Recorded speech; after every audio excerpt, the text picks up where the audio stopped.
Nós daqui a pouco vamos falar um pouco sobre esse trabalho, Renata, mas primeiro eu queria pedir para você se apresentar, né? Falar um pouco sobre a sua trajetória profissional. Eu sou a Renata Assis, eu trabalho na área de marketing há mais de 20 anos, então eu tenho experiência na área de comunicação, na área de desenvolvimento de produtos e na área de trade marketing. E depois de algum tempo sem estudar, eu decidi retomar os estudos, e eu sempre tive muita vontade, Gilberto, de estudar na GV. E tem um porquê disso, porque na minha vida inteira, assim, eu nunca tive a oportunidade de primeiro, entrar numa universidade pública, eu não consegui, e depois eu também não tive condições financeiras para trabalhar, para estudar numa instituição do nível da GV. E aí, graças a Deus, a minha carreira me proporcionou esse momento onde eu falei, puxa, será que eu vou conseguir? E mesmo sem ter um background tão forte como as outras pessoas, será que eu vou conseguir levar esse mestrado adiante? Mas eu sempre gostei muito de estudar, muito, muito, muito, muito. Eu falei, eu vou tentar, se não der certo, eu paro. Então, essa foi a minha grande paixão. Se eu te falar que fazer mestrado era um sonho da minha vida, eu estarei mentindo, porque o mestrado sequer esteve nos meus sonhos, porque eu nunca me imaginei capaz, né? Por tudo isso que eu acabei de comentar. Mas, assim, eu acho que Deus me iluminou e falou, vai, tenta. E eu fui. E eu fiz esse curso com tanta paixão, com tanta vontade. E quando vocês entravam na sala de aula para ensinar a gente, Gilberto, eu falava assim, eu tô no GV, eu estou tendo aula, eu estou ouvindo os professores da GV, eu não posso ficar aqui olhando no celular ou não posso desperdiçar esse momento. Então, se eu te falar que a partir do momento que eu fui aceita, que eu fiz a entrevista com a Bia, e que ela me aceitou, eu falei, poxa, eu acho que vai dar certo. E aí, eu não parei, eu não deixei de fazer um trabalho, eu não deixei de puxar a fila, eu não deixei de me doar, sabe? E eu tive um respaldo gigantesco aqui em casa. O meu marido e a minha filha, eles me deram todo o apoio. Não teve um final de semana que eu não estudasse. Entendeu? É corrido para quem trabalha, eu trabalho numa área super dinâmica, numa empresa chinesa, que tudo é para ontem, mas é possível. Que empresa, que posição que você estava durante o mestrado, Renata? Eu trabalho na Midea Carrier e eu tenho a posição de head da área de marketing. Então, não é fácil. O trabalho, equipe, pandemia... Sim. Mestrado, marido, filha com 20 anos, entrando na faculdade também, passando por todo esse turbilhão que é desses jovens nesse momento, mas eu tinha um foco. Eu estava num lugar onde eu nunca tinha imaginado estar. Mas você estava falando que escolheu, né, na verdade, que você queria muito estudar na GV, mas por que você escolheu especificamente o MPGC na linha de pessoas, né? Porque o que te atraiu para esse curso, para essa linha? Primeiro, eu gosto muito de gente, Gilberto. E trabalhar com pessoas não é fácil, né? Eu costumo dizer que tem gente que gosta de gente e gente que gosta de coisas. E eu gosto de gente. Mas não é porque eu gosto que eu acho que isso é fácil. Eu falei, não, então eu preciso me desenvolver. E aí eu comecei a pesquisar, e eu falei, GV, uau, vou tentar. E por isso, então, era uma linha nova na universidade, que eu decidi, eu falei assim, putz, é novo. Eu falei, imagina as pessoas que vêm para conversar comigo, o carinho que eles prepararam esse curso. Porque eu não estou falando com qualquer instituição. É uma GV, né? Eu falei, então eu vou. E foi a melhor escolha que eu poderia ter feito. Para minha carreira, talvez a varejo estivesse um pouco mais direcionada, porque é o que eu trabalho hoje. Mas eu queria me desenvolver em relação às pessoas. E não teve um período melhor, com pandemia, com tudo, para que eu pudesse aproveitar ao máximo, sabe? Como é que você saiu desse curso? Né? Qual foi o teu aprendizado? Primeiro que eu descobri que existe um mundo muito maior. O mundo que eu falo, mundo de conhecimento, de experiências, de networking. Fenomenal, fantástico. Uma das coisas mais valiosas que eu tive, além da experiência, da academia, de tudo, de vocês, pessoas incríveis, mas os amigos que eu fiz. A minha cabeça, meu horizonte ficou muito mais amplo. Eu não sabia pesquisar. Eu não sabia. E aí, às vezes, eu falava, eu não vou conseguir. Eu falava assim, não, mas eu tenho que tentar. E aí eu pedia para a professora, eu perguntava.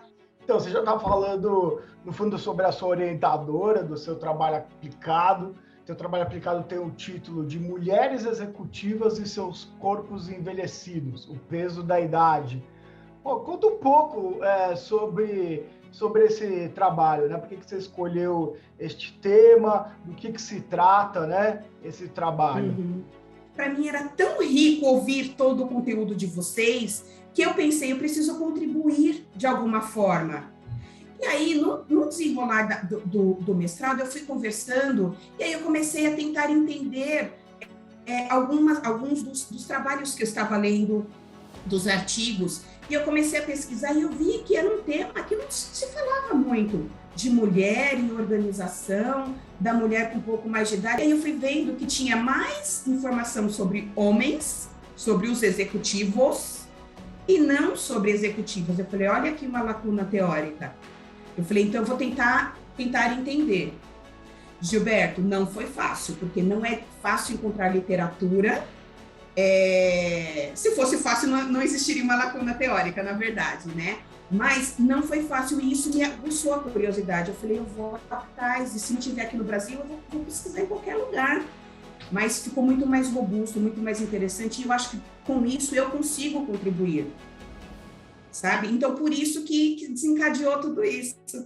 Então, o que você fez nessa pesquisa exatamente, né? Você fez entrevistas, né? Com quem você entrevistou? Quais foram as conclusões do trabalho? Então, eu entrevistei executivas de todos os segmentos, porque eu não queria entender o meu segmento, eu queria entender a realidade do Brasil. Eu queria saber se o que acontece com a fatia de mercado que eu conheço, ela se desdobra para as outras. E sim, se desdobra. As dificuldades são as mesmas.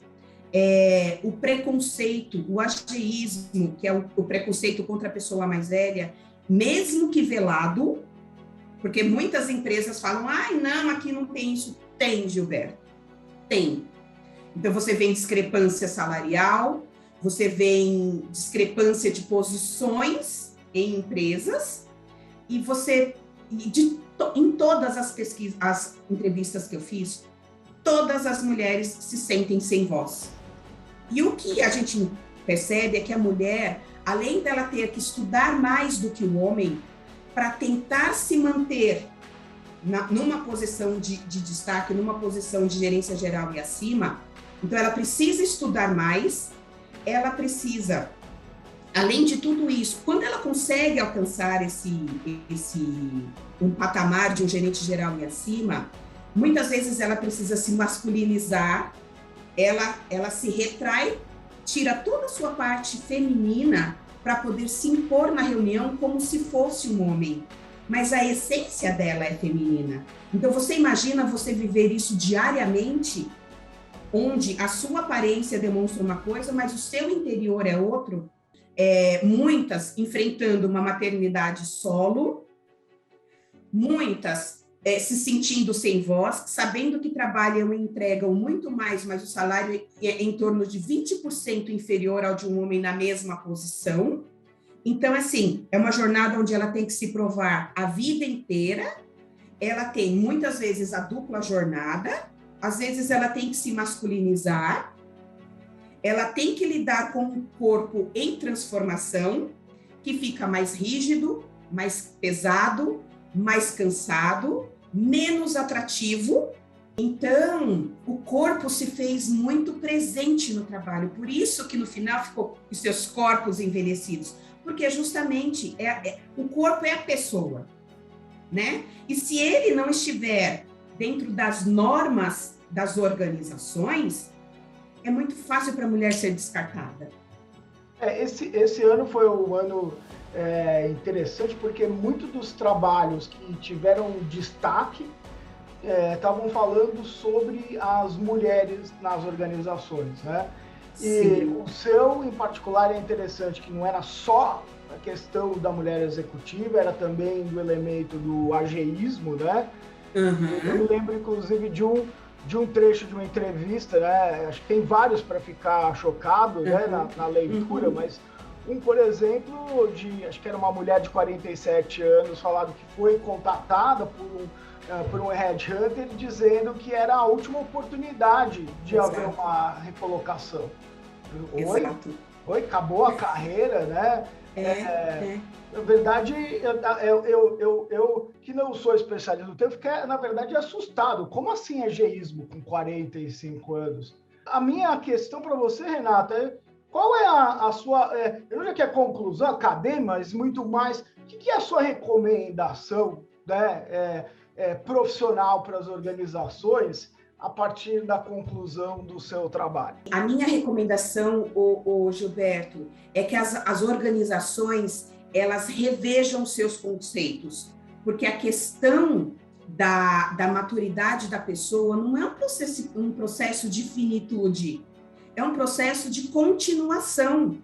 E a pessoa experiente, ela pode e deve contribuir muito, inclusive com os jovens que estão chegando. A questão da resiliência, a questão dessa coisa que nem tudo pode ser tão imediatista, a questão de olhar mais antes de tomar uma decisão precocemente.